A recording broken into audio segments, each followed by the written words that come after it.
Welcome to Home JU. I'm Roth. That's Spencer. There's Danielle. And there's Joe. They're everywhere. They're in your face. Today, we are looking back at Avengers Endgame.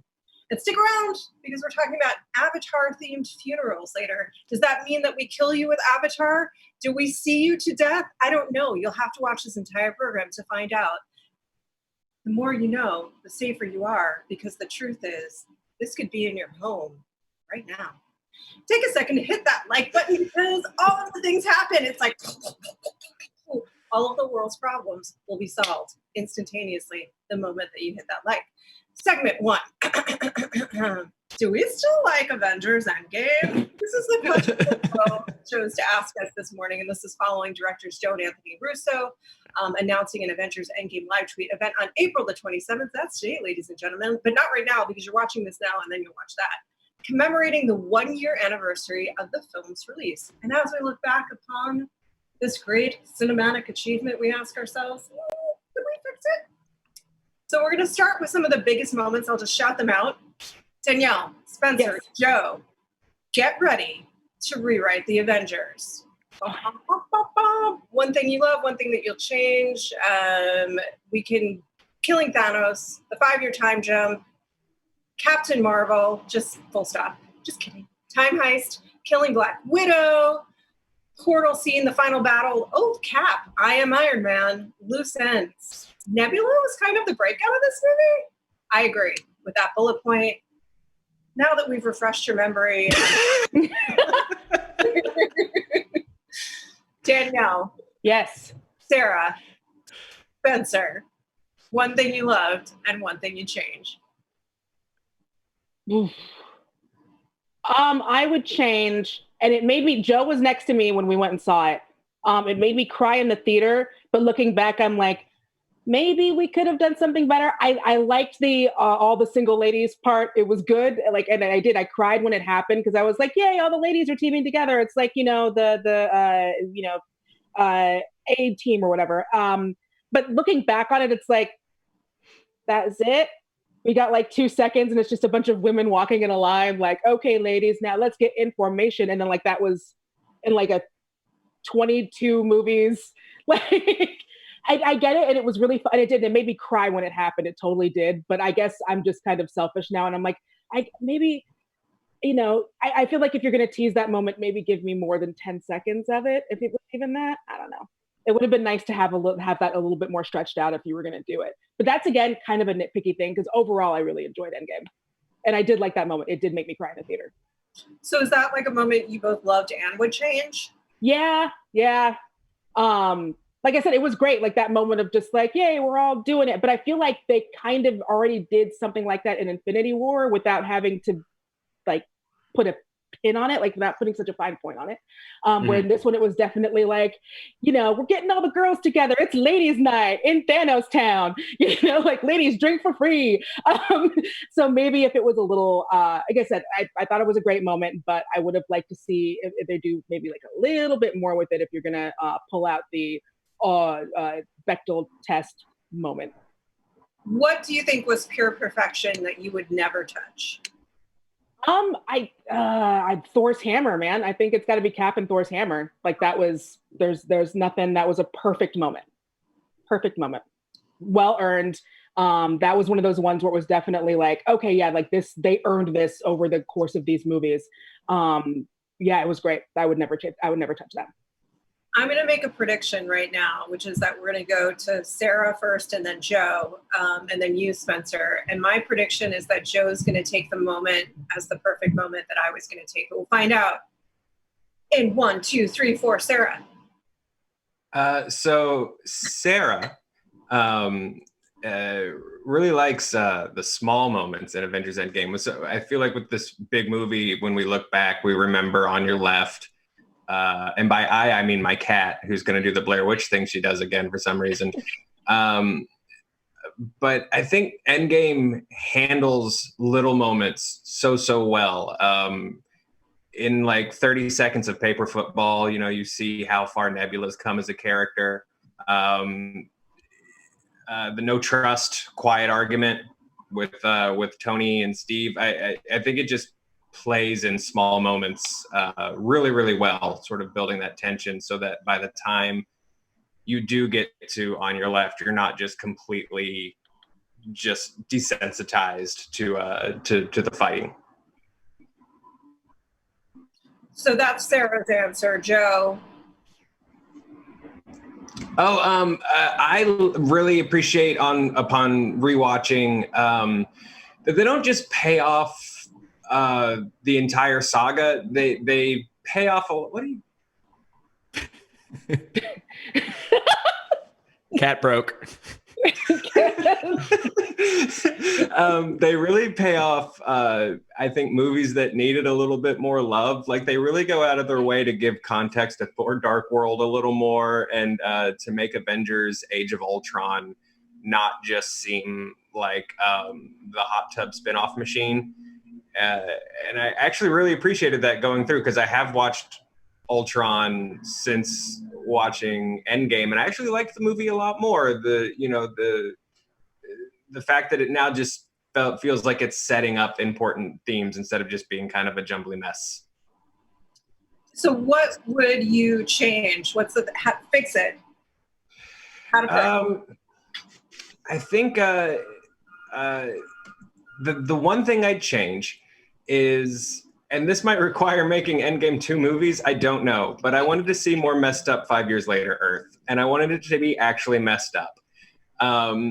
Instead, we get a nice support group, and we see that the Bay Area somehow has it together enough to make a very complicated memorial that tracks everyone who vanished. But I think we could have just seen more show don't tell of the Earth being completely screwed up. Like, Cassie's house should have been boarded up like it was in 28 Days Later, and she should have come to the front door with a shotgun. Just little things like that. I think Marvel Comics does post-apocalypse and horrible alternate dimensions really, really well, and I think that this was a fun chance to show how terrible and broken the Earth could have been. It would have required an extra hour of movie, but so be it. It's interesting because when you think about how catastrophic those events would actually be, like the Leftovers did an incredible job of demonstrating how devastating 2% of the population does and how irrevocably altered all of life was after those events. And I agree with you. If you think about half of life and how catastrophic that would be, and how absolutely devastating to every single institution that was taken out. Not to mention just like the full-on proof of aliens and other dimensions. It might be a completely different video, but sort of on your point, that's also why I hate like all of these superhero tributes to like first responders and stuff like that that are going around on Twitter, because like, I don't know, what we're going through right now happens in an afternoon in an issue of Avengers. And so it just, and they probably don't notice that it happens. So it's always weird to me to see the gang take a pause after fighting Thanos to be like, thanks, doctors. Like, it's just, feels weird to me. Also, why is Dr. Manhattan there? He don't care about us. Also, Dr. Manhattan could fix it. Well, like, those doctors should be like, make us some masks, Dr. Manhattan. I don't know. Get on that, Tony Stark. I don't know if it's true that Dr. Manhattan, I think that there's a world in which Dr. Manhattan didn't care about us, but there's a world in which Dr. Manhattan learned to care about a lot of things. His experience as a human, but let's not, I really feel like magic should happen and my hand should it's not what's happening, so I apologize for the delay. Thank you. Play with me. Spencer GIlbert, head writer of Honest Trailers. The pressure's on you, man. You got to get this more right than any of us, quite frankly. What's the one thing that you would change to make the movie just categorically improved? God, I don't know. I mean, all of my memories of Endgame have turned to like a kind of vague primary color mush at this point. Like, it's a lot of superheroes flying at each other. That's what I imagine when I imagine Endgame. It's like a big candy-colored barf explosion of your favorite intellectual property.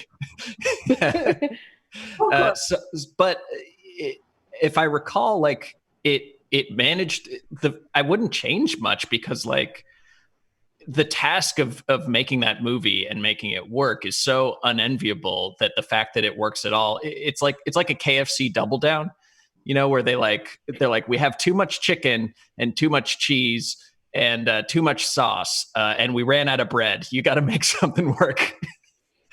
and the Russos actually, and Marcus and McFeely, like, they made something that like sort of hangs together and resembles a sandwich. And the same way with Endgame, like they made something that sort of hangs together and resembles a movie out of 22, character arcs that were unresolved but can't be fully resolved because you got to make 22 more.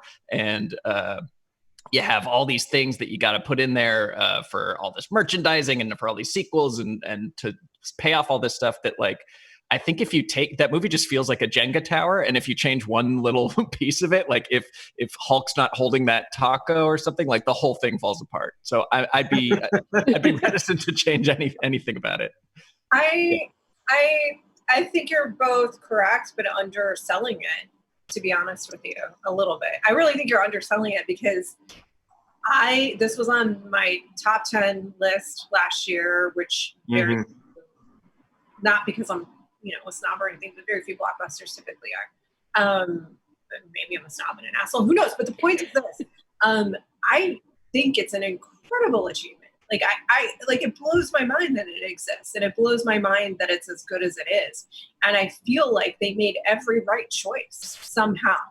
That they made every correct decision. And there's the main things that we were talking about earlier that people have drawn umbrage with in the movie is like Old Man Cap.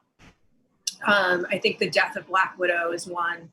And, oh gosh, Joe, remind me of the third one the time travel, period. Time travel for me is one of my favorite things in cinema. I love time travel movies. And I think they did it really, really well, which is rare. It's almost never done very well, but it's done incredibly well here.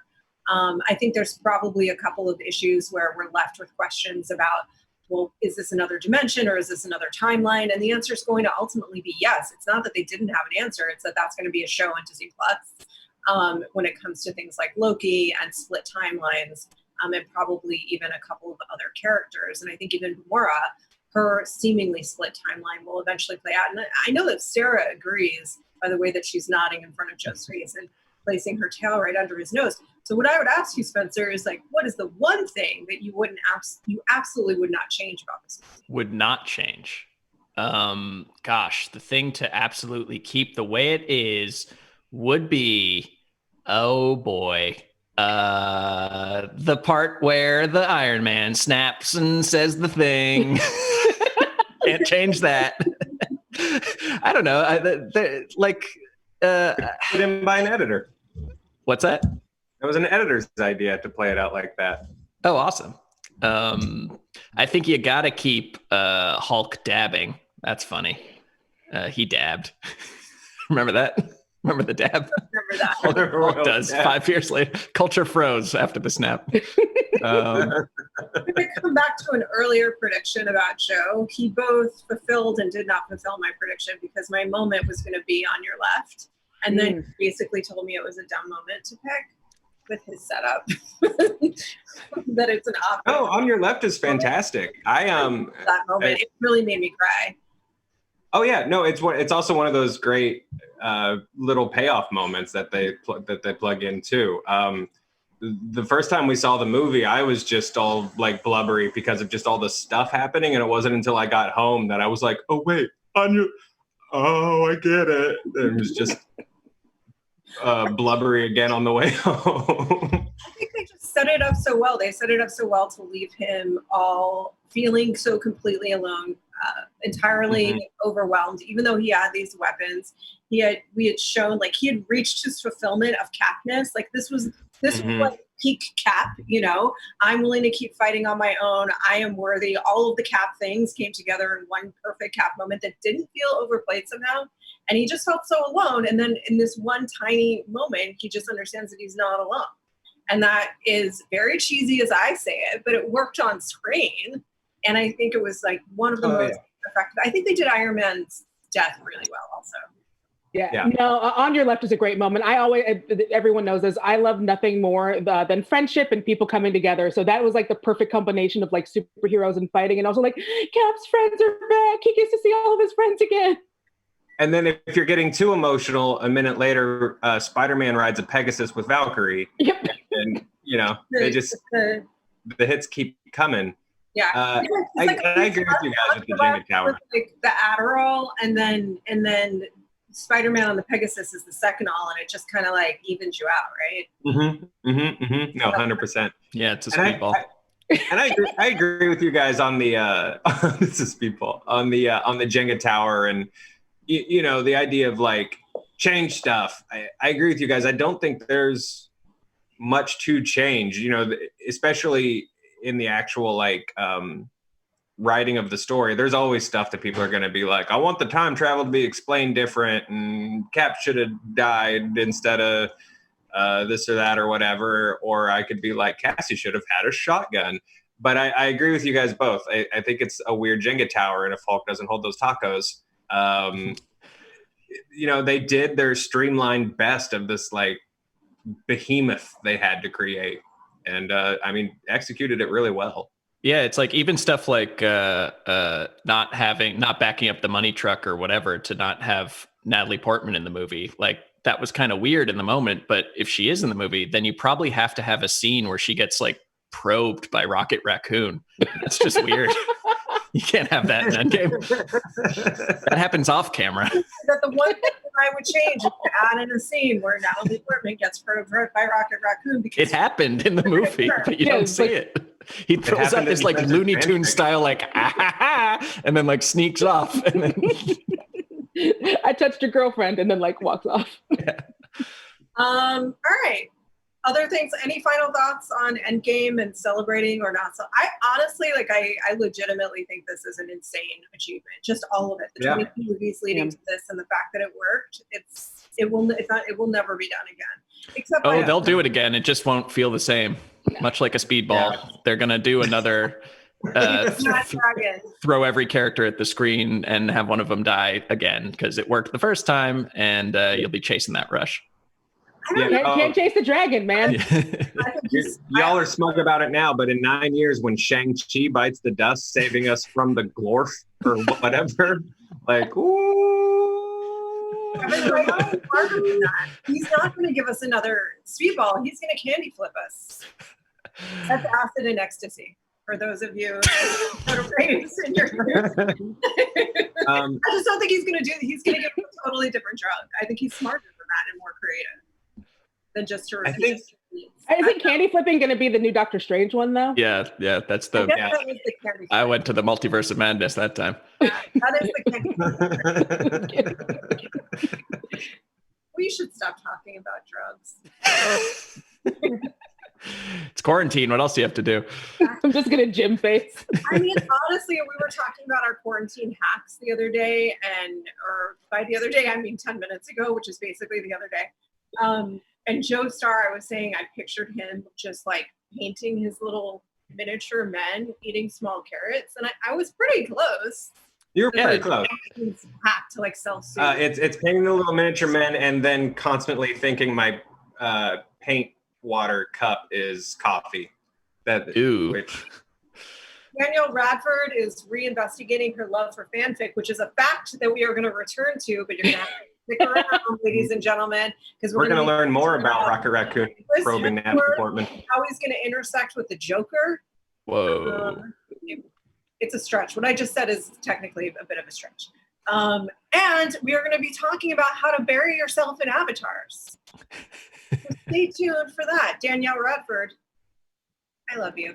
I love you. Aww. That's it. I just wanted to say it because I was looking at her face and I like her so much. Thank you guys. I love you guys too. Thank you for liking, subscribing, hanging out with us. We enjoy hanging out with you and spending time with you. And as a result, we make more things for you, such as our new video AMA series, Hey Fandom, which we did with the Sonic writer, Pat Casey, last week, and all in support of Direct Relief, which is, again, supporting people on the front lines of COVID. So we want to thank Charles J. Clark and Stephen H. for donating to Direct Relief and leaving your names for us to call out during that last AMA. Thank you so much. We believe in that organization. We believe in you. We're going to show you a little bit of that AMA. Sarah's going to intro it for us right now. This is a clip about Sonic. Yeah. Is there going to be another Sonic movie? So he's just getting straight to it, Pat, and is asking, will there be another Sonic movie? Well, I think we all hope there will be. Everybody, hi Malcolm. Now you're up for me. Everybody really wants to do another one. We want to do another one. Jeff, the whole cast. But there's nothing official yet. But I mean, we've been talking about it. Yeah. So hopefully there will be a second one before too long.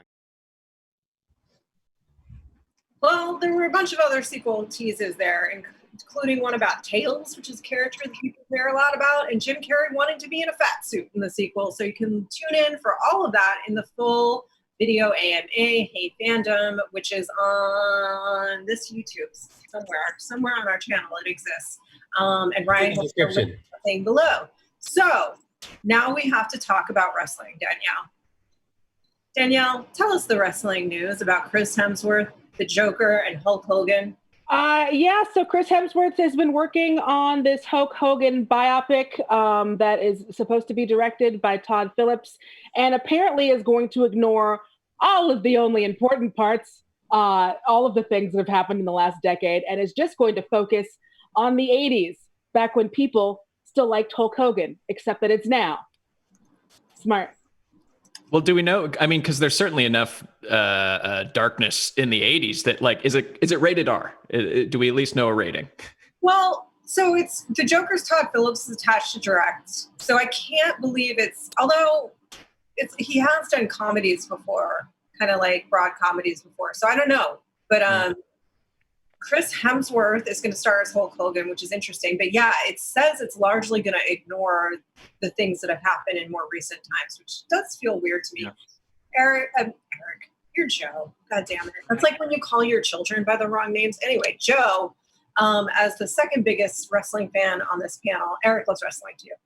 Are you like excited about this, or does it seem weird? I think it's super weird. I think it depends on whose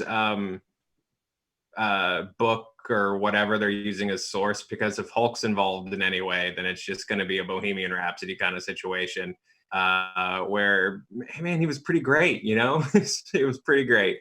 And then they recreate Wimbledon where he slams Andre or something. Because even in the 80s, like pre-Hulk being awful, he was awful in the 80s. He was not a good dude. He is not a good person.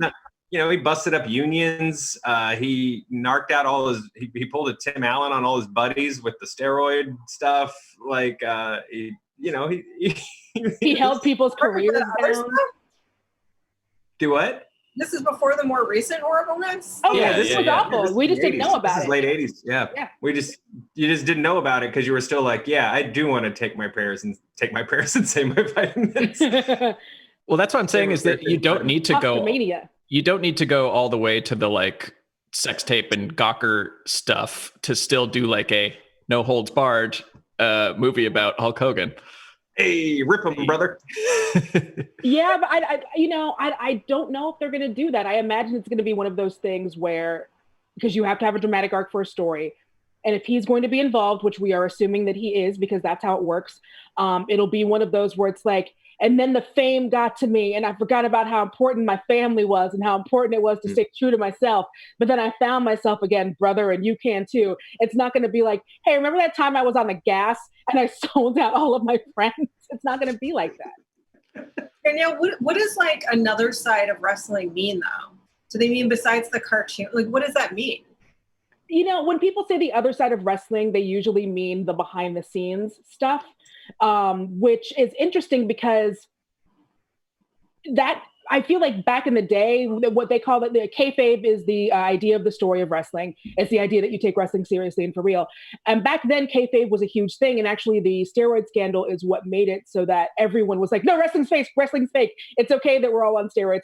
And so when they say the other side of wrestling, typically they mean we're going to give you the behind the scenes stuff, which these days everyone is savvy enough to kind of already. It's not shocking that Hulk Hogan's real name is Terry. You know, that's already stuff that we all know, or at least stuff that we can all surmise. So when they say the other side of wrestling, I you know, people know both sides of that now. So I don't know what that could possibly mean. And if you want to, oh, go ahead, Joe. I was just gonna say, sort of going off that, if you want to try to outshock like The Wrestler, which showed you the really awful side of that business really, really well. Yeah. Or I mean, is it Vice that's doing the docuseries right now, Danielle? That's literally just like, here's 10 times wrestling was worse than Poison. You know, it's all pretty well documented. So I don't know what new Joker stuff they're going to be doing in the wrestling business. Yeah, it's really weird, especially right now, because they're in such a horrible PR moment. You know, like to be talking about this in the press right now when there's so much bad PR around wrestling in general at the moment seems very strange for me, especially when they call it the other side of wrestling. That's where my mind goes, is like the dark side. But to your point, The Wrestler not only already did that, it's just a great movie, full stop. If you guys haven't seen it, Darren Aronofsky's The Wrestler, I think my favorite movie of his. Spencer GIlbert, you notably love wrestling. It's your topic. He won't shut up about it. No. I love the Hulkster's musical output. I definitely like that. He's got some. He's Hulk got Hogan some and the Bootstrap Band. Yes. Yeah. Oh. Look, when he talks about when a little Hulkster goes to heaven, it's mwah. We'll tag up again. Yeah. Maybe they really should do Bohemian Rhapsody. It's just about the creation of his albums. Just the band. That is the movie I will absolutely buy a ticket to watch. 100%. Yeah. Also, to be fair, it sounds like this is the quote from Hemsworth, so it sounds like it's pretty in nation. He says, somebody do an Australian accent real quick. Look, I can't, I'm going to sound like Crocodile Dundee. Do it. So an Australian accent, yeah. A perfect Australian accent. Another strip on the bottom. No, I'm not going to do it. Look, I haven't read the script yet. I know it's being written now and worked on. I know very little about that. It's sort of in the process now. I'm just fascinated. Part of me, oh, sorry. You just said I'm fascinated about that world. I think they're pretty keen to show a side of the world that people haven't seen before. I'm as intrigued as you are, mate. Maybe don't sign up for things if there's no script. I just feel that way. But that's okay. Part of me wonders if he was just like, oh, the guy with the mustache, this will be hilarious, and kind of didn't Google, or, you know, like it's one of those where it's like, oh, I don't want to touch this because this person's bad.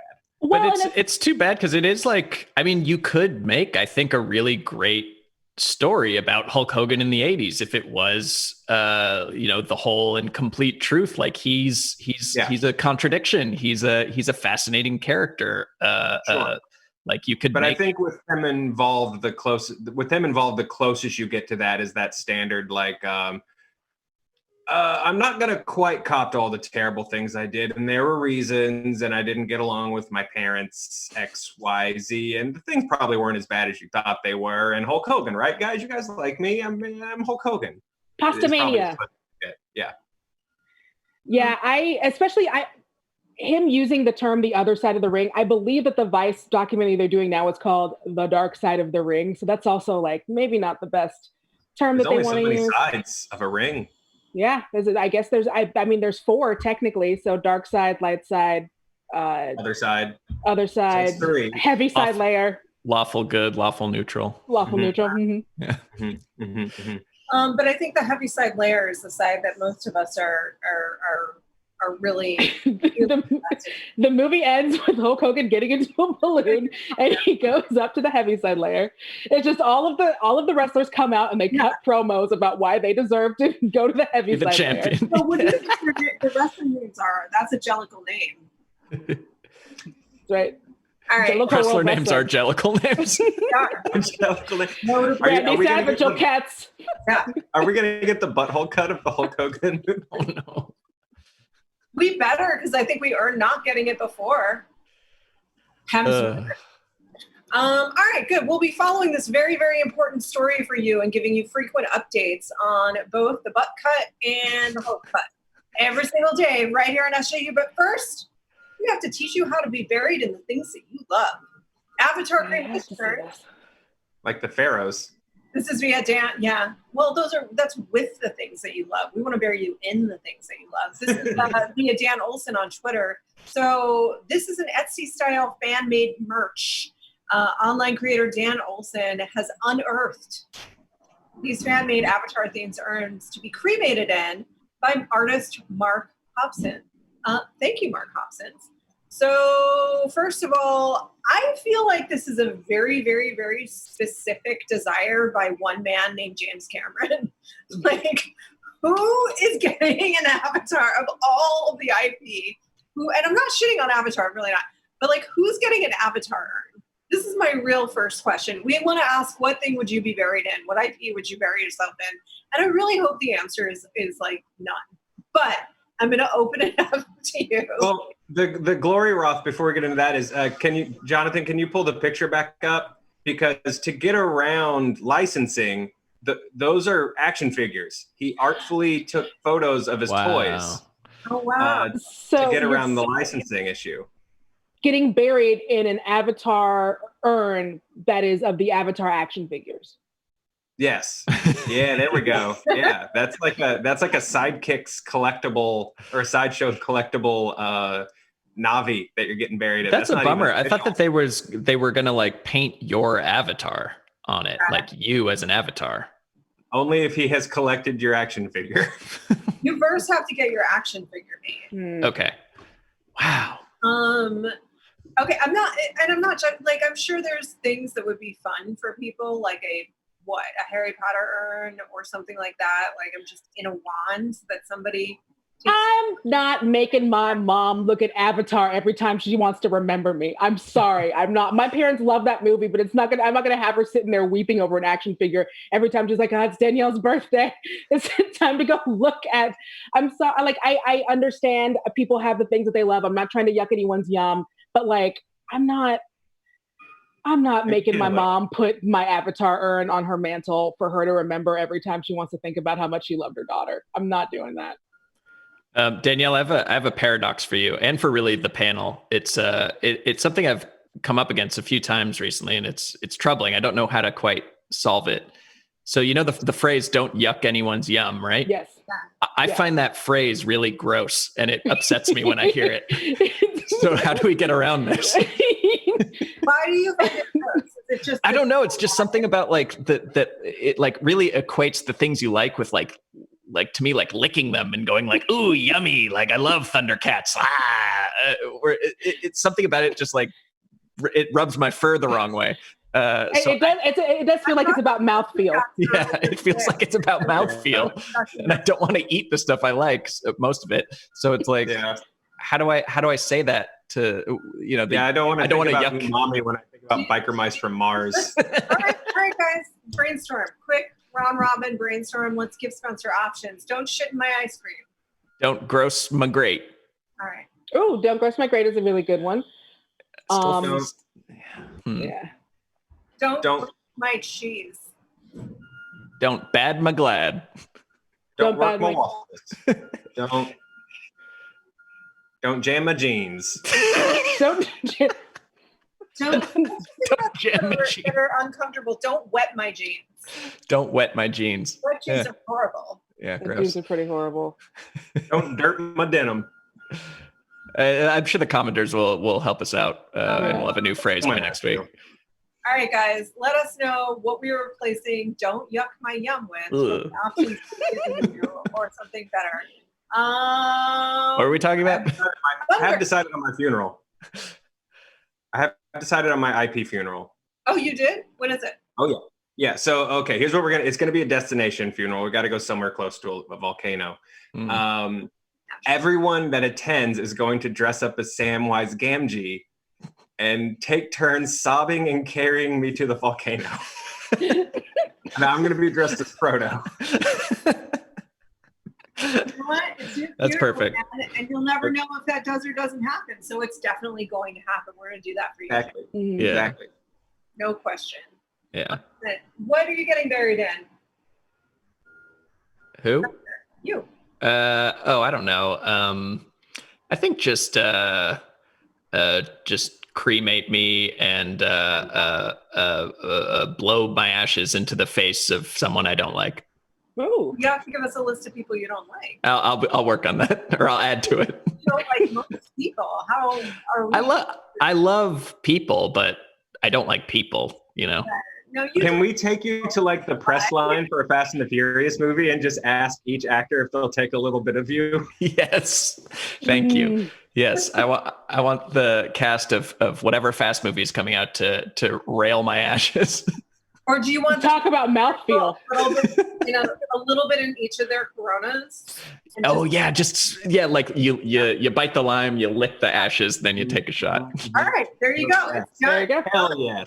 100% no doubt in my mind. That's what's going to happen. Hell yeah. Absolutely. Is there going to be another Sonic movie?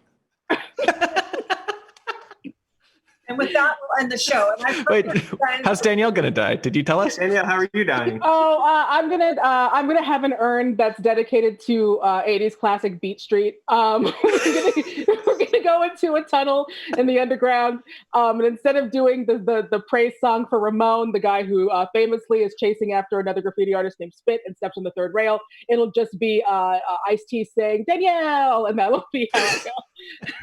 That's a joke for me and Spencer. Yeah, we could get you a cameo of Ice-T going, Danielle, if we could go fund me. I think we should spend show money on that. I want David Lynch to make an 11-minute short film with some kind of animal, and then I want to be in all of the cigarettes that he and the animal are smoking. I like that. Yep. I'd watch that. That way, I want to be smoked by Lynch. Smoked by Lynch? Don't smoke by Lynch? Don't smoke my Lynch. I like that. You smoke my Lynch. I think we solved it, y'all. And tomorrow, I did promise us fan fiction talk. We are each going to reveal the first IP that we wrote fanfic about. But you're going to have to wait until tomorrow's show and hope that I remember that I said that. That's a Screen Junkies promise. I like you guys. Thanks for watching us. It makes me happy. Whee! On the way out. Thank you. Are we done?